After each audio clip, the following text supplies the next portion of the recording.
All right, let's go with Mike Gesicki. Yeah. Tight ends. 4th best tight end so far in the season. It's actually really surprising because I was not really expecting it this year with Gesicki. I thought there were going to be too many cooks in the kitchen, but he's been really good. Well, I wasn't thinking it because of how Tua's been playing. But, yeah, I mean, I think Tua's been good so far this year. He's been all right. He's been good. But, yeah, he had a pretty good stretch here, weeks 3 through 7. He only had one kind of bad game against Tampa, which... Targets are great. 6 targets, 12 targets, 6 targets, 7, 9, 8. So not finding the end zone a ton, but again, the targets are great, and even his yards aren't terrible. His yards are great for as far as tight end goes. Yeah, so looking rest of season, Houston, Baltimore, Jets. Really good matchups. Houston, Baltimore, Jets. Carolina, not great. Giants. Then you got your bye week, Jets, New Orleans, Tennessee. Really, outside that New Orleans game, nothing scares me. Yeah, nothing scares me. Yeah, if you're weak at tight end, it's hard to trade for tight ends, but there's a chance you can snag them. You're going to have to hope and pray that they got 2 on their team. Yeah. Because they're not going to trade a number 4 tight end away and not have a backup. You think he stays top 5 by the end of the season?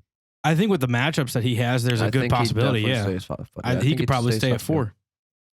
I mean, again, there's not always a ton of movement between tight ends, and we can talk about swinging the next guy. The only guy that I think could possibly move into those spots is Kyle Pitts. Okay, yeah, let's talk about Pitts. Yeah. So Kyle Pitts definitely started off rough. Yeah. Had 2 really good weeks, and then came back rough. I don't know how much better it's gonna be. Well, no Calvin Ridley. Yeah, let's start right there. Good or bad thing? I think it's a bad thing. Oh, for sure. Yeah, it's a bad thing. Making sure.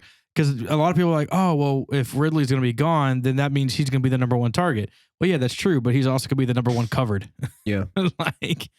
So they're just going to double cover Kyle Pitts because they got nothing else to throw to. Yeah, and he's about to play New Orleans, Dallas, good matchup. New England, not great. Jacksonville, good matchup. Tampa Bay, average.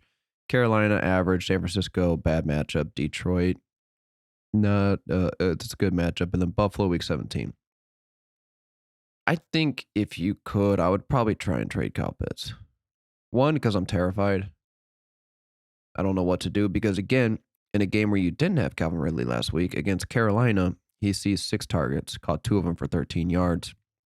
Coming off 2 good games before that, but his whole first month in the league, he just didn't do anything. And I thought for a second maybe I don't know. Calvin Ridley leaving really just destroys it for me. Yeah. I know that a lot of people are definitely been kind of high on Kyle Pitts coming into the season, and then those 2 weeks were like, yes. I mean, what I've seen from him is he's everything he's cracked up to be. Yeah, I mean, he's 7 for 163 against Miami. That's awesome. 9 for 119 and a touchdown against the Jets. Yeah, he'll have some of those big explosive games, but the rest of the season, I don't think he's going to be each and every week going to be that guy. And it could change. Obviously it could, but we're fully expecting with Calvin Ridley not there that this whole offense is going to take a dip.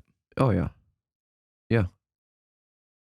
And I don't see anything changing to where, I know there's been names floating around as far as wide receivers getting moved.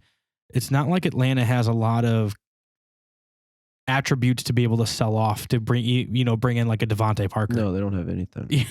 They have nothing. So, oh well, Darren Waller. Yeah, Darren Waller.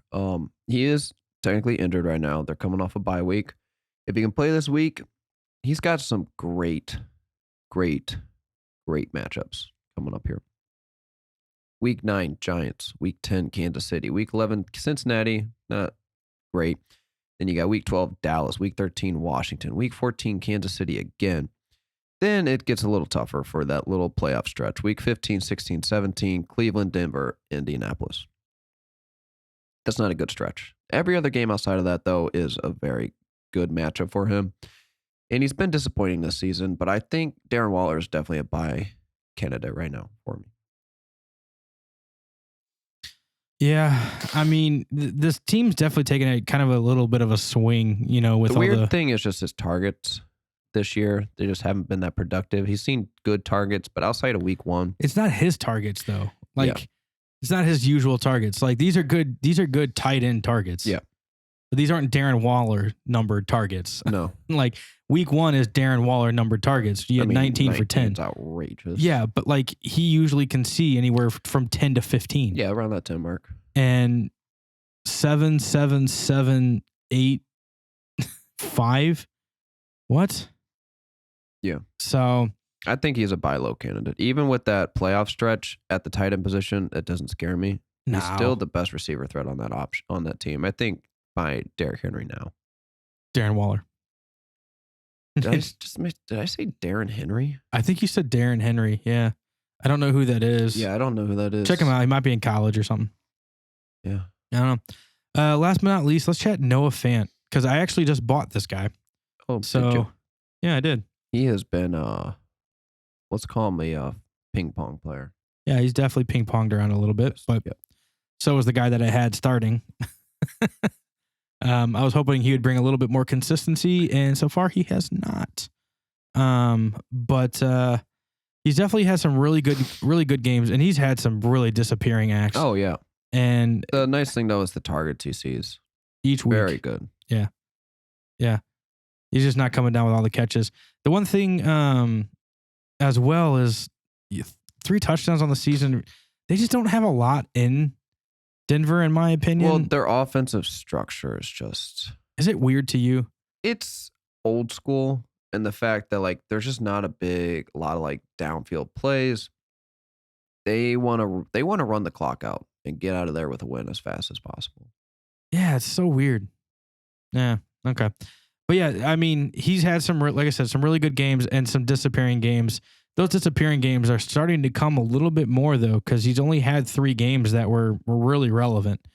He had 11 against Jacksonville, 13 against Baltimore, 20 against Vegas. The rest of those, he didn't even hit 10 points.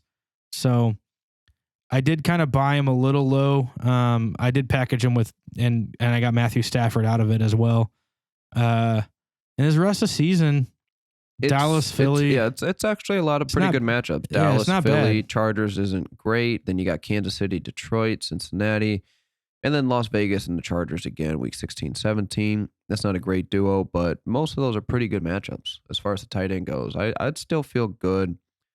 I know it's gonna be an up and down thing, but at the tight end position, Noah Fant does offer you something most tight ends can't. Yeah. So I do think he's probably still just a weekly starter rest of the season for you. And he's so stupid good. He really is good. Oh, yeah. I just wish he could, show it a little bit. I mean, more. Realistically, there's not a lot of tight ends out there who you can expect a 100-yard game from every once in a while, and he's one of those guys. Yeah. If he was on a better team, you can almost put him up with the top 4 guys. Yeah. But he's just he plays with the Broncos. Yeah, that's it for tight ends. Thank you for watching the Fantasy Monsters on YouTube. If you liked today's episode, hit the like button, subscribe to the channel below. We also have a merch store we want you to check out with all new gear that we've got available. That'll be in the description. Also, if you want to see any past videos, you can check that out as well. Thank you so much for watching the Fantasy Monsters. We'll catch you next time. Have a good one.